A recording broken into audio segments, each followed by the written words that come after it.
Welcome back to the show, everybody. Check out these headlines this morning. We got them for you. We got an update with the Ripple case. It's really for Chris Larson and Brad Garlinghouse. We'll give that to you. And Mastercard headed towards China's social credit score. We'll talk about it. Here we have the Digital Chamber of Commerce stepping up. Shout out to Perry Ann Boring. We'll get into it. 63 banks threaten Ripple and XRP and cross-border payment model. We're going to get into that too. Don't go anywhere. Jerome Powell talks about what a digital dollar looks like. You're going to like it. And how about an XRP breakout? Somebody roll that beautiful intro.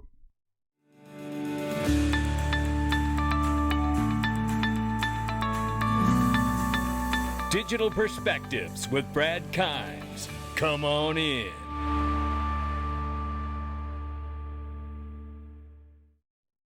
Welcome back to the show, everybody. You can follow me at the top of the screen at Dig Perspectives right there on Twitter, or Digital Perspectives News on Facebook, where we do exclusive live shows every Sunday morning. Don't miss those. We're up 2.73%. It's $1.960 trillion market cap, almost at the 2 trillion mark here. It's March 24th, 2022. Good morning, everybody. $42,900 for Bitcoin. Ethereum just over $3,000 this morning. We see XRP at 83 cents. You know what? We're going to take a look at the chart before we get out of here. Range of price for XRP right now is 82 cents on the bottom, 84 cents on the top. I want to tell you that there is not much Ripple left on this platform for the moment. Maybe they get more, maybe they don't. I don't know. We know that the end is in sight. Maybe it's November, maybe it's a settlement sometime before. But I tell you this, right now, currently on the platform, there's less than 15,000 shares available of Ripple. If you're going to get it from Link2, you better not mess around. Link2, Private Investing Made Simple. I'll put a link underneath the video. Right here, we start with this disturbing video here. This is Mastercard and the United Nations have joined forces here to produce a credit card that measures your carbon footprint. Once you reach your limit, you can no longer purchase. Mastercard offering a social credit score pilot program, just like China? Take a look at this.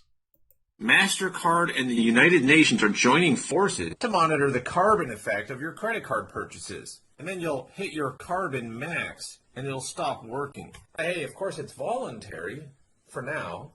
The new credit card is called Doconomy. And on the back of the card, it's going to say, I am taking responsibility for every transaction I make to help protect the planet. This is a social credit score, and it's a proof of concept. The Doconomy CO2 credit card website claims it is the largest initiative ever taken by a bank in educating its users on the impact of consumption. They say themselves they want to set a global standard for carbon calculations. That's the key. Once they have their numbers in place, then they can give every single purchase you make a score and punish you directly.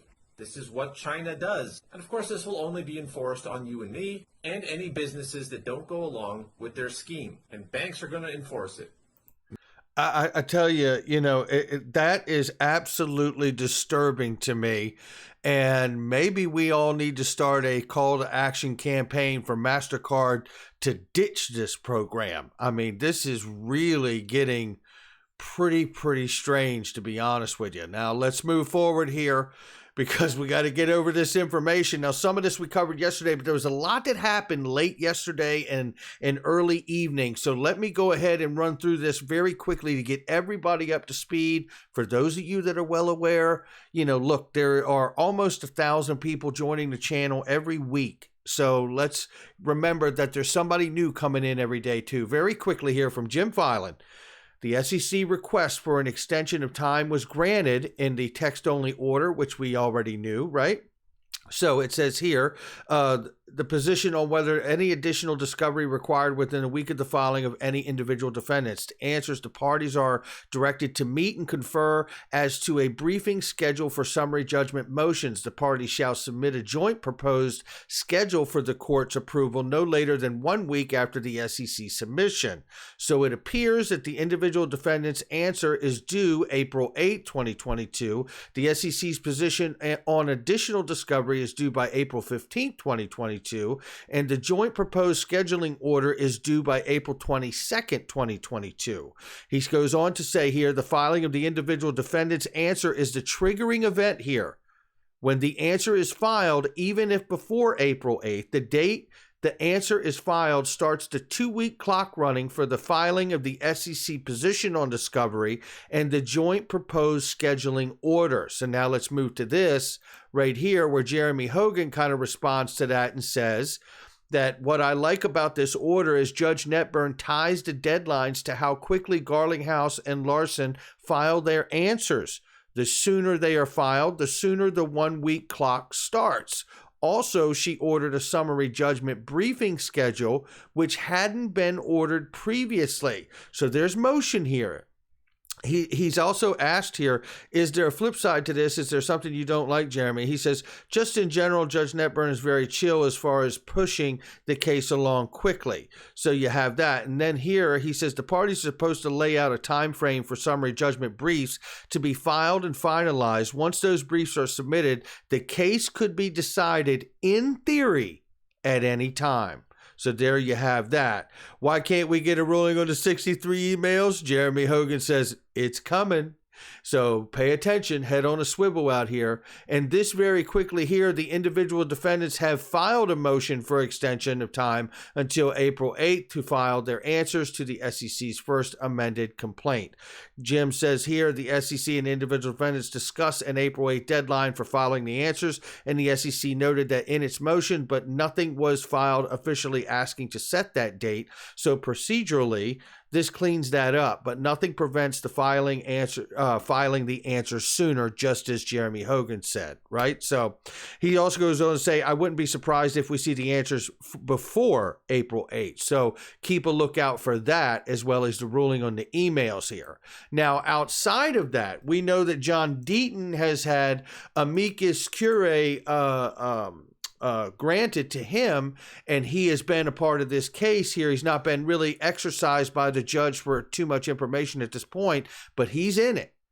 And now the Digital Chamber of Commerce is in it. And you know what? I think she has felt all of our voice and our passion to have somebody from these industry representative groups, these associations, step up and represent us too. And I think we see that happen right here from Perry Ann Boring, and I want to thank her. Jeremy Hogan says, good to see that Chamber of Digital Commerce will file an amicus brief in the Ripple case. It filed an amicus in the Telegram case and focused on distinguishing the digital asset from any potential investment contract. This is similar to what Attorney Deaton is arguing here. And as you see, the original tweet here, it says, Perry Ann Boring says, we're submitting a brief and cannot comment until the brief is filed. Jeremy Hogan says, if you want to see the Telegram brief, it's on Chamber's website. You can see that on that link right there. And then he says, can you explain what it will do for XRP lawsuit and Ripple? Jeremy Hogan says, based on the Telegram filing, it will support Ripple's fair notice defense. It will also argue that XRP is not a security per se, which is useful for Ripple, but only marginally. Right?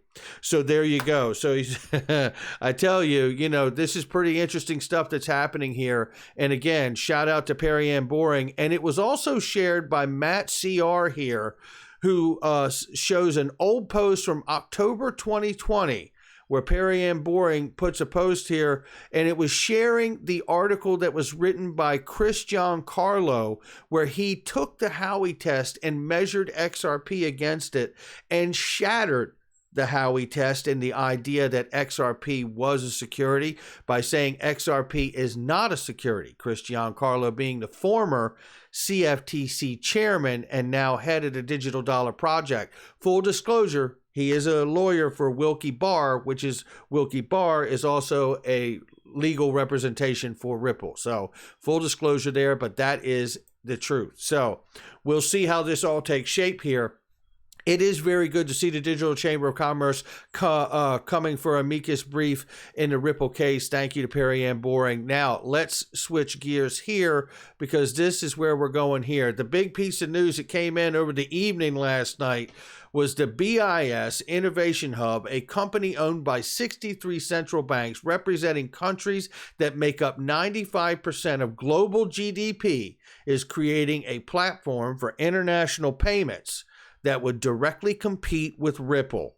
Well, here's what I got for you here. First of all, before we even get into the article, competition is good. Bring it on. But the real question I have is the BIS looking to compete with Ripple or building a platform that allows access for banks to settle with XRP? Central banks don't want to hold each other's dollars or CBDCs. The point being, before we look at the article here, is that if we just digitize the way the world works now and make it in the digital world, you haven't solved any real problems. We're going to get into that further just one second.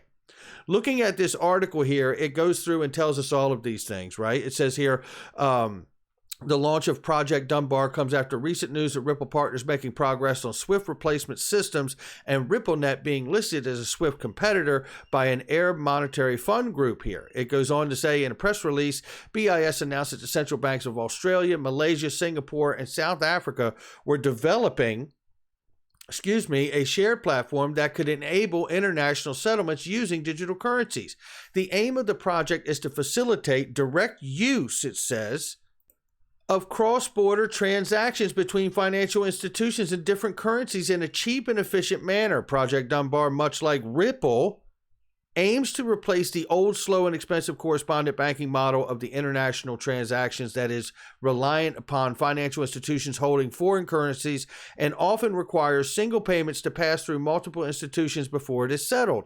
Under Project Dunbar, there will be no need to rely on intermediaries holding foreign currency reserves, thereby decreasing the cost and time required for cross-border transactions. It says here, Project Dunbar, focusing on international settlement using multi-CBDCs, therefore seems to be directly aligning itself with the institutional backing against Ripple-aligned players like the Clearinghouse, whose real-time payment service is designed to facilitate transactions within the digital on-the-go way we live and work today.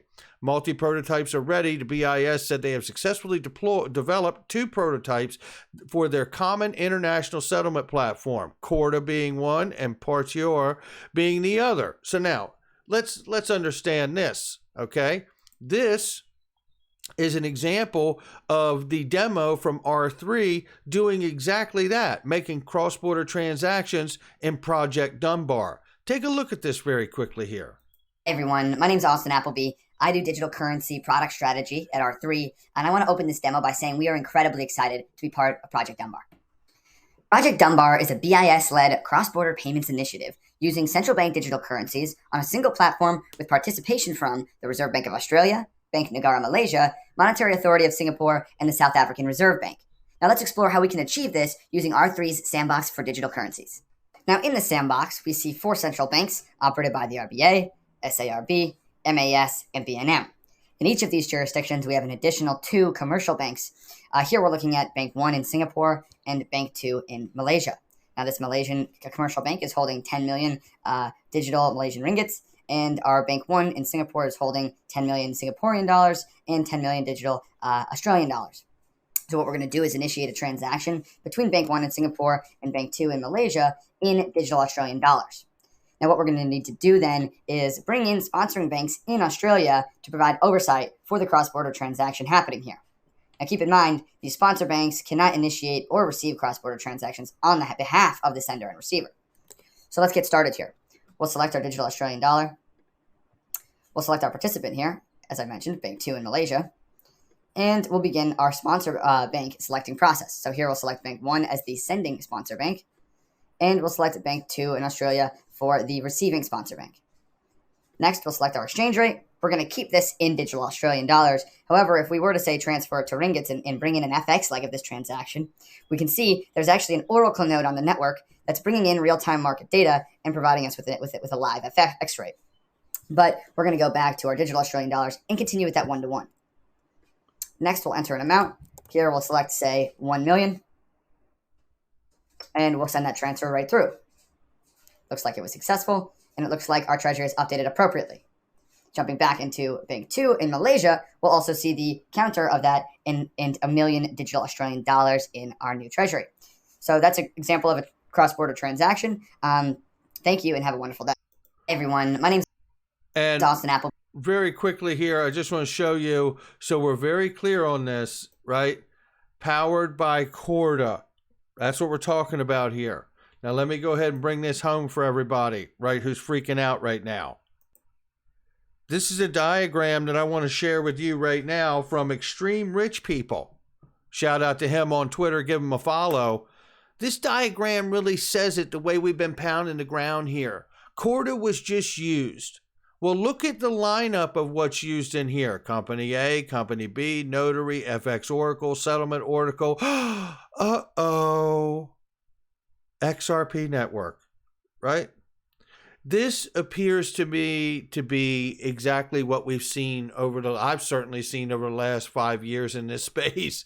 And every so often you get something that comes out here that looks to shatter your dreams to make retail investors feel like, oh, they're not going to use it. We were wrong, right? But the reality is what have we been watching? We've been watching the Arab region, the Middle East, the Philippines, Singapore, all these different areas open up and make collaborations, partnerships with Ripple, whether it's remittance companies or banks, open new corridors. Just had a new corridor open yesterday, right?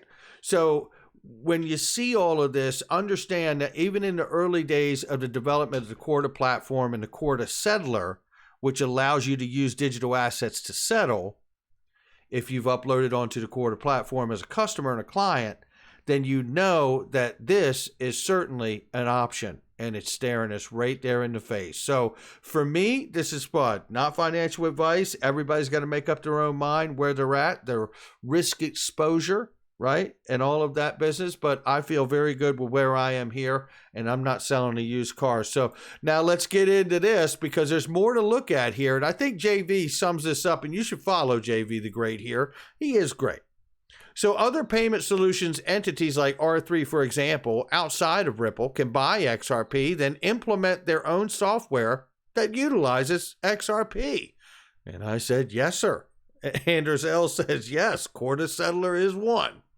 Now let's take a look at this because this is Jerome Powell discussing central bank digital dollars and digital US dollar. In fact, it's coming. There's no going back. Listen to what he says about it because it actually makes me feel a little positive about where we could be going with the digital dollar. Take a listen.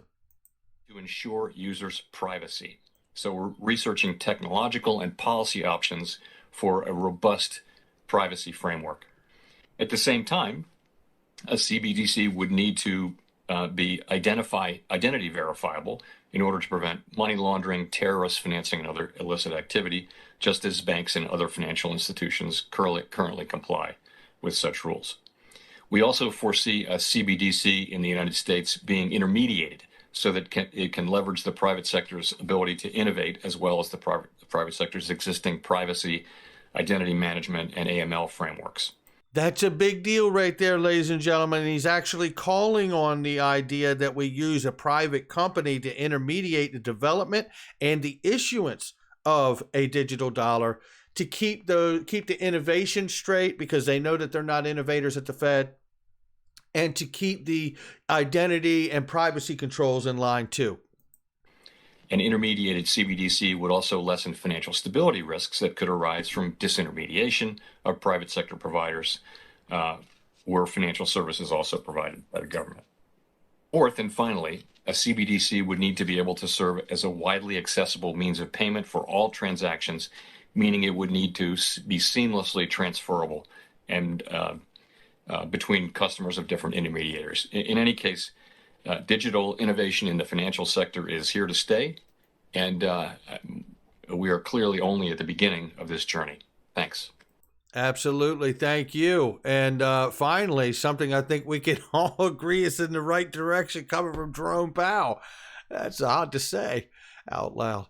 Looking right here, Circle CEO Jeremy Allaire, I believe this is where you see it right here. I believe you're looking at the guy who's really been in control of helping develop the USD coin, along with Brian Brooks when he was a chief legal analyst at Coinbase, helping to develop the USD coin, which I believe may become the digital dollar, at least in the regard that it was explained from Jerome Powell's version that he's talking about, where you have the public-private relationship to guarantee the privacy for the citizens and people that use it. And when you also have the innovation, because the private sector is a much better innovator than the Federal Reserve will ever be. We'll see how this develops, that's for sure. And speaking of how it develops, take a look at this chart from Dark Defender right here before we get out of here, ladies and gentlemen. Look at this. Resistances worked. And you can see that we are now above that trend. And if we stay above it, you know where we're going, baby. Hopefully to the moon. Not financial advice from me or anyone else. That's where we are on this day. Ladies and gentlemen, it's tax time. Don't mess around with your taxes. The federal government, the IRS, is absolutely hip to crypto. And you better be hip to doing your taxes and telling them that you have it. Don't mess around. Don't cut corners. Reach out to Clinton Donnelly. Got a link for him underneath the video as well. Make sure you check out that and all the other links that I use each and every day. And they might have specials and deals with them, but you got to click the links to get them. I'll catch all of you on the next one.